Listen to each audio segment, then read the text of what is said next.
Nabigyan ng libreng taho ang mga magdamag pumila sa drive-thru COVID testing sa Maynila. Minabuti po kasi ng isang magtataho na ipamigay ang mga hindi niya naibentang taho. Pero maging si Manong pala, may hinaharap na hamon.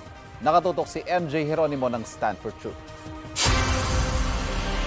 Hindi alintana ng 52-year-old na magtataho na si Mang Jimmy ang init ng araw habang namimigay ng paninda. Masaya po ako, ma'am.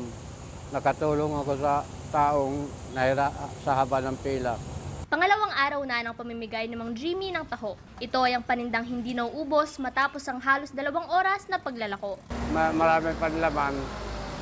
Nanginayang po akong itapon. Mas mabubutihin ko pang mapakinabangan ng mga tao kaysa itapon ko. Karamihan sa mga nabibigyan ni Mang Jimmy ng libreng taho, hindi pa nag-aalmusal. Madaling araw pa lang kasi nakapila na sila for the free testing. Kanina pa po kami alas 2 ng madaling araw dito. Opo. Nag-almusal na kayo? Ito pa lang po taho. Yung taho? Siyempre masaya po dahil kahit paano yung gutom na tiniis namin nakakabusog itong binigay sa amin. Sa panahon ngayon, di ba, mahirap ang buhay pero siya nagagawa pa niya magbigay ng libreng tao. Kahit na namimigay ng libreng taho si Mang Jimmy, siya rin ay nangangailangan ng tulong. Isa po akong mild stroke.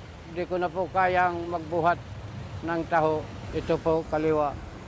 Naiano ko po, kaya lang walang persa. Di ko maigalaw ng maayos, mahina na. Saka yung aking pagsasalita, nahirapan na po ako pagsasalita. Mula nang ma-stroke, namimigay na ng libreng taho si Mang Jimmy kapag sinusumpong na siya ng hilo at hindi na kayang magbuhat ng paninda. Alas 5 madaling araw, sige na akong lakad. Madalas ako mahilo pagka ganun na oras, alas 9 na, mga alas 10, pinamimigay ko na para makauwi na ako. Mula nang magka-ECQ, tila dumoble pa ang pasakit na nararanasan ni Mang Jimmy. Wala na kasi siyang masakyang jeep mula sa tinutuluyan sa Quezon City hanggang Maynila. Kaya napipilitan daw siyang mag-taxi makapunta lang sa pabrika ng taho at makapagbenta. Naabot na po na 700 ang aming pamasahe. Napakahirap po buminta ng 1,000. Noon naabot po yan ng 1,500 isang puno. Sa ngayon, hanggang balik puhunan lang kasi karamihan ng libre, pinamimigay ko lang. Yan pa lang po. 165 pa lang po. Araw-araw ako may maintenance na gamot. Halos din ako makainom ng gamot. Halos din ako makapaghapunan. Dahil sa ganun sitwasyon. Ang masaklap pa, sa jeep na lang din ngayon tumutuloy si Mang Jimmy.